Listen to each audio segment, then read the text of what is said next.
Meu nome é Karina Alves e eu estou encerrando agora um ciclo como pesquisadora do Programa de Pós-Graduação em Educação, Contextos Contemporâneos e Demandas Populares, o PPG-EDUC, da Universidade Federal Rural do Rio de Janeiro, a UFR-RJ.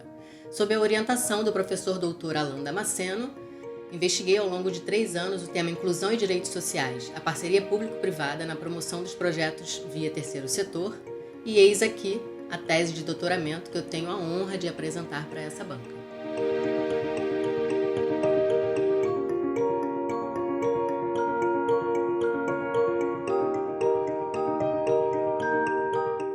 Vasto no campo de pesquisa pormenorizado e analisado com nitidez nas 186 páginas, o tema também inspira este curto documentário.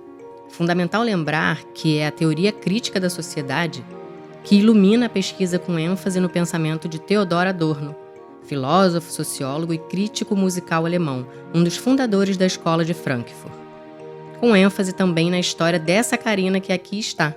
Nascida há 42 anos em São João de Meriti, na Baixada Fluminense, a mesma Baixada que hoje é coadjuvante atenta de tudo que vivi e do que importa da minha semente original.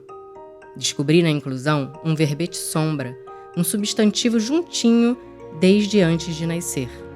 Dividi, incluí e fui incluída como irmã gêmea no ventre materno para vir ao mundo.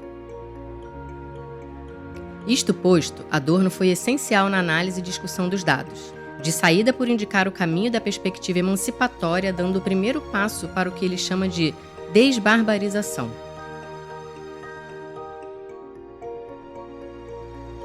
A desbarbarização se firma no momento em que a educação e a escola se livram da pressão exercida pelos tabus sobre os estudantes. A pressão é a fonte primária da barbárie, estopim para o autoritarismo e capaz de mitigar a emancipação do indivíduo. Nesta direção, fui em busca de respostas para a questão problema desta presente tese. A educação emancipa ou aliena? A educação que temos é a educação que queremos? Podem os problemas de hoje serem resolvidos com as soluções do passado? Como incluir indivíduos em tempos de exclusão, ódio, violência e barbárie? Enquanto a sociedade gerar a barbárie a partir de si mesma, a escola tem apenas condições mínimas de resistir a isso. Adorno. A abordagem filosófica e política da inclusão social é indispensável na compreensão dos diversos fatores deste caleidoscópio. De acordo com o entendimento do professor Damasceno, em 2010, a inclusão em educação é um movimento cultural inserido na dimensão social contemporânea, tendo por pressuposto a democratização tanto da escola quanto da sociedade. A pesquisa revela problemas reais em relação à degradação dos direitos humanos no Brasil, partindo da veloz deteriorização da dignidade do povo brasileiro, sobretudo o periférico. Seguindo esse entendimento, a inclusão se constitui na tomada de consciência de que a diversidade dos estudantes é presença na sala de aula, pois as escolas são para todos, para todas e para todos. Um sistema educacional, para que se reconheça como tal, deve consentir e respeitar as diferenças humanas. O terceiro setor acaba absorvendo não apenas as necessidades, mas também esperanças e expectativas dos que sofrem a desigualdade em vários cenários e contextos.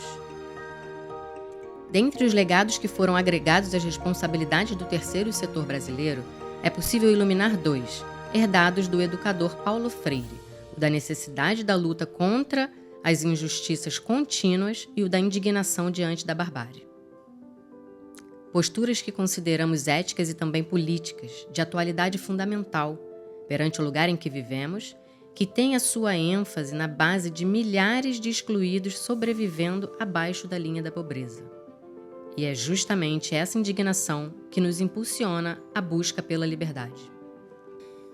É interessante constatar que de 2001 a 2020, de acordo com a Biblioteca Digital Brasileira de Teses e Dissertações, são absolutamente bissextas as pesquisas de pós-graduação sobre inclusão, direitos sociais e a parceria público-privada através do terceiro setor.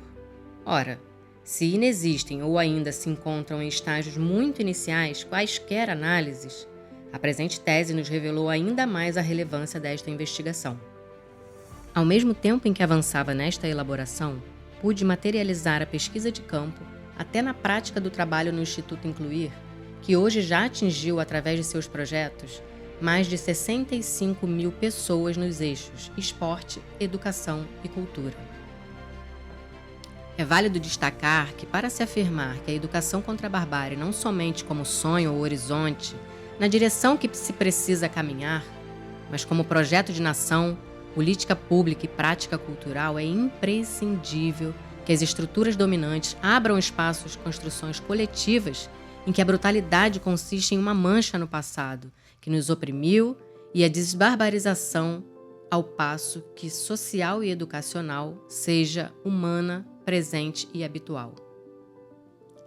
Vemos aqui uma reflexão da realidade concreta. Os projetos analisados revelam um processo em que a prática produz a teoria e esta transforma a prática. Um movimento dialético contínuo de interconexão, onde diferentes elementos se relacionam. Um diagnóstico do presente que considera a diversidade da realidade como fator a ser absorvido pela produção da crítica aos desafios impostos pela conjuntura, tanto em nível local como global. Assim, ainda que nossa abordagem seja relativa a um recorte espacial, restrito e determinado, a questão diz respeito a um problema social, político, econômico e cultural que atravessa a sociedade brasileira, uma vez que estão em convergência desigualdades e assimetrias que afetam a comunidade onde os projetos são postos em prática. Essa pesquisa não cessa aqui, ela se desdobra em questões que poderemos nos debruçar por mais tempo. Ela é e está em construção, mas nos traz a perspectiva de que é possível, através dos projetos sociais, via política público-privada, afirmar os direitos de pessoas que vivem em vulnerabilidade social, sobretudo as pessoas com deficiência.